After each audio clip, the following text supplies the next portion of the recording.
Hola y bienvenidos a una sesión más. En este caso hablaremos de la resistencia antimicrobiana, de los aspectos históricos, así como de la definición. Hablaremos un poco acerca de los mecanismos que han influido para que las bacterias se hagan resistentes y también les comentaremos acerca de cómo se han llevado a cabo algunas estrategias a nivel internacional y a nivel nacional para contrarrestar este fenómeno.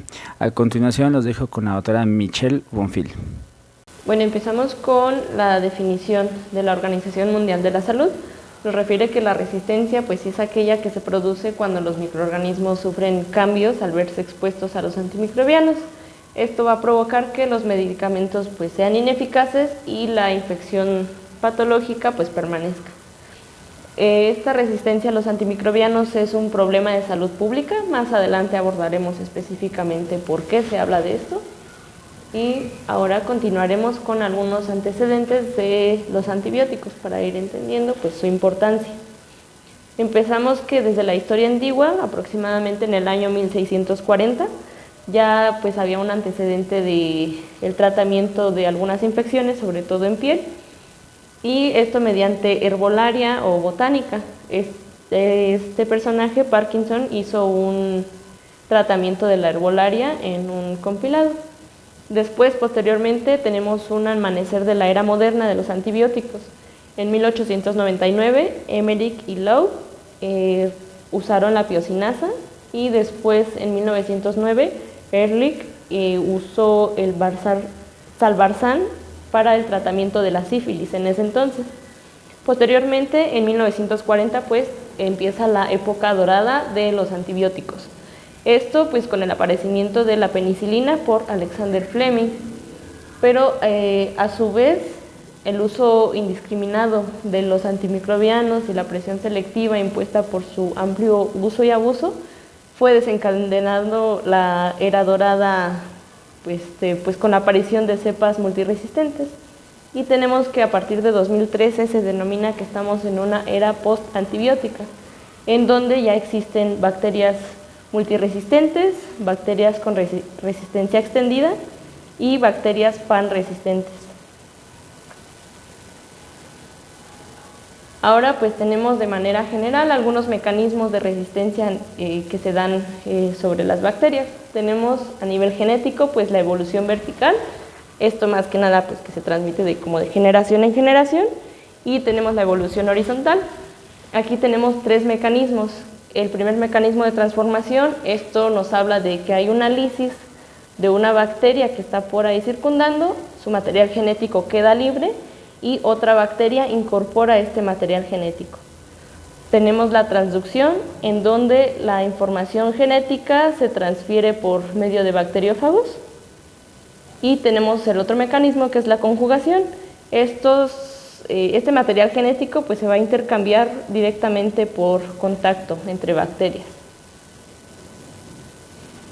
Además, pues, tenemos otra clasificación, otros mecanismos naturales o también llamados intrínsecos. Esto pues, se denomina como una propiedad innata de la bacteria.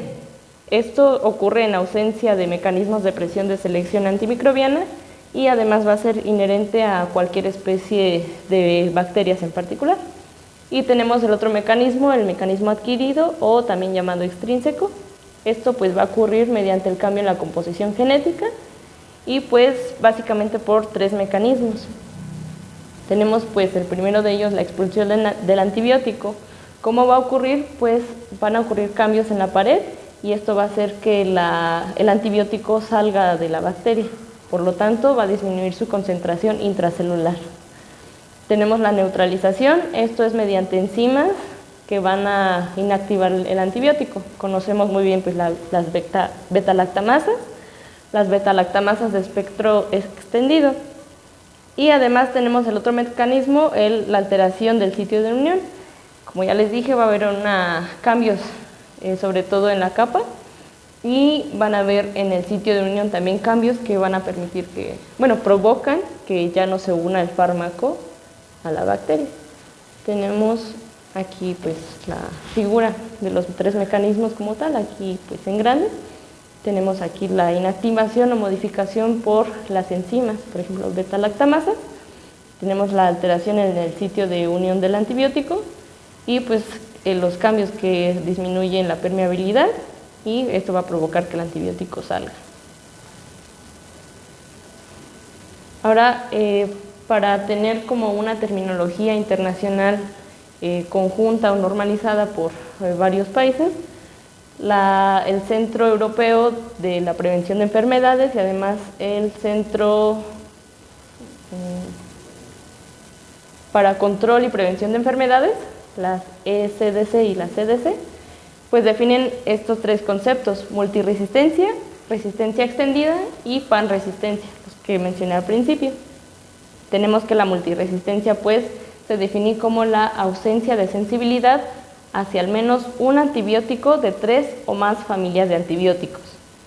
La resistencia extendida nos habla de la ausencia de sensibilidad al menos a un antibiótico de todas las familias, excepto 1 o 2 familias de antibióticos.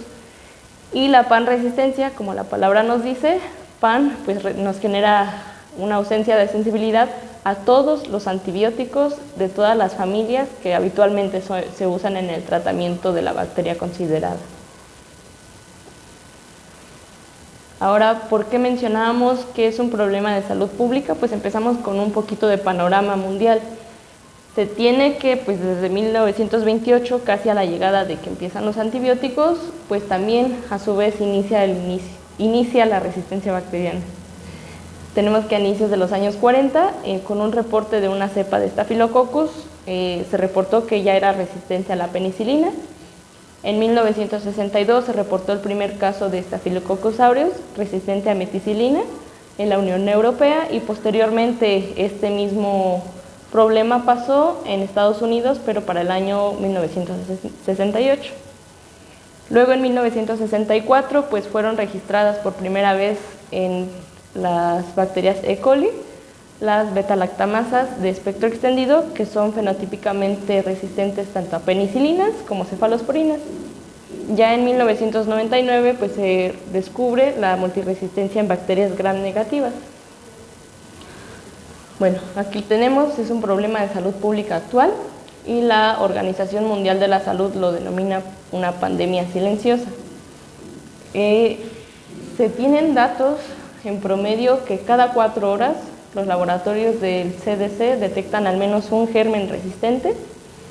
Al menos cada día mueren 2.000 personas debido a esta causa, y la Organización Mundial de la Salud proyecta que para el año 2050 hayan más muertes por esta causa de resistencia que las ocasionadas actualmente por cáncer.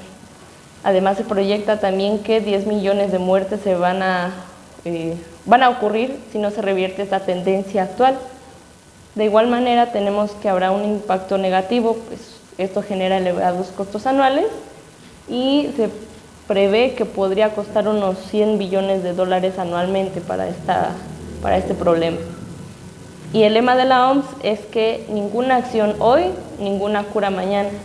¿Esto qué nos quiere decir? Que si no hacemos algo por detener o aminorar este problema, el día de mañana ya no va a haber cura, ya no habrá tratamiento para las patologías que requieran antibióticos. En México, pues también tenemos que desde el 5 de junio de 2018, el Diario Oficial de la Federación publica un acuerdo en el que pues se hace de manera obligatoria la Estrategia Nacional de Acción contra la Resistencia Antimicrobiana, y esto incluye a todas las instituciones que integran el sistema de salud nacional, pues, para realizar precisamente acciones contra este problema. Tenemos que la OPS promueve una Semana Mundial de Concientización precisamente sobre resistencia antimicrobiana, esto del 18 al 24 de noviembre. Además, tenemos que hay un grupo de bacterias denominadas escape, por sus siglas, y se encontró que en México estas bacterias pues en los últimos años han incrementado las infecciones por estas bacterias, y entre ellos pues sobre todo en las unidades de cuidados intensivos. ¿Cuáles son algunas medidas de contención que investigadores o incluso la OMS nos recomiendan para disminuir este problema? Por ejemplo, algunos investigadores utilizan la PCR o la procalcitonina como algunos elementos o parámetros que pueden orientar las decisiones terapéuticas de los pacientes. Además, es muy importante la prevención de infecciones. ¿Esto cómo lo podemos hacer? Pues sobre todo la higiene de manos. Es algo muy básico que algunas veces no lo hacemos correctamente y sobre todo pues en los 5 momentos del paciente, de la atención al paciente. Además también pues contar con una adecuada higiene de la infraestructura de donde estamos viendo al paciente. Tenemos algunos protocolos y recomendaciones, pues hay que seguirlos, hay que revisarlos. Además se cuentan con programas de administración de antibióticos, se deben de actualizar las guías de práctica clínica y entre otros pues sí, proyectos deben de actualizarse, deben de reforzarse, revisarse. Además pues la correcta administración de los antibióticos. ¿Cómo es esto? Pues el elegir el medicamento adecuado, en la dosis necesaria, la duración necesaria adecuada en cada caso, por la vía de administración adecuada. Las directrices de la OMS pues, nos dicen que debemos utilizar siempre un antibiótico cuya sensibilidad del germen causante pues, esté comprobada. Además, utilizar aquel antibiótico que presente un espectro antimicrobiano más estrecho, administrar el fármaco elegido en la dosis y por la vía adecuada, administrarlo durante el tiempo más corto posible, no extendernos de más tiempo. Además, no utilizar nunca 2 antimicrobianos de una misma familia y, bueno, en caso de que el paciente requiera usar 2 antibacterianos, pues se recomienda prescribir un bactericida junto a un bacteriostático. Esto pues para beneficiarse del sinergismo de estos fármacos. Además, también contamos con una guía, la guía AWARE. Estas siglas pues, nos dicen de los antibióticos que son de acceso, de precaución y de reserva. Y esta guía es de la OMS para el uso pues, de los antibióticos, sobre todo en la atención primaria y en los entornos hospitalarios. ¿De qué nos habla básicamente esta guía? Pues incluye más de 30 infecciones clínicas, sobre todo que son frecuentes en niños y en adultos. ¿En qué nos va a orientar? Pues en la elección del antibiótico, la dosis, las vías de administración y la duración del tratamiento adecuado. Tenemos esta clasificación. Los antibióticos del grupo de acceso, ¿de qué nos hablan? Aquí se incluyen los antibióticos que constituyen la primera o segunda línea de tratamiento. Y estos antibióticos pues tienen evidencia disponible, tienen un perfil de seguridad favorable y además cuentan con un potencial de generación y o selección de resistencia. Es bajo este potencial. Tenemos los antibióticos del grupo de precaución, que en el semáforo pues amarillo. Aquí se incluyen antibióticos que van a presentar mayor potencial de generación de resistencia y se trata de una opción pues más efectiva o limitada para ciertos padecimientos infecciosos y su vigilancia debe de ser más estrecha. Además, pues contar con indicaciones específicas. Y por último, en el semáforo rojo tenemos los antibióticos de reserva. Aquí se habla, como su nombre lo dice, como los antibióticos que se utilizan como último recurso, última reserva, y esto frente a patógenos que son multiresistentes o extremadamente resistentes, y además utilizarse únicamente cuando el resto de alternativas, ya sea de los grupos de antibióticos de acceso o de precaución, pues no hayan funcionado y pues son la última línea. Y bueno, en un artículo mencionaba el autor que ya desde ese entonces del descubrimiento de la penicilina, Alexander Fleming decía que existía ya un peligro de que el hombre ignorante pudiera fácilmente aplicarse una dosis insuficiente, con ello exponer a los microbios a una cantidad no letal del medicamento y pues hacerse resistentes. Gracias, doctora. Y sí, como se pudieron dar cuenta, es necesario profundizar en las guías AWARE, por lo cual lo veremos más adelante. Hasta luego.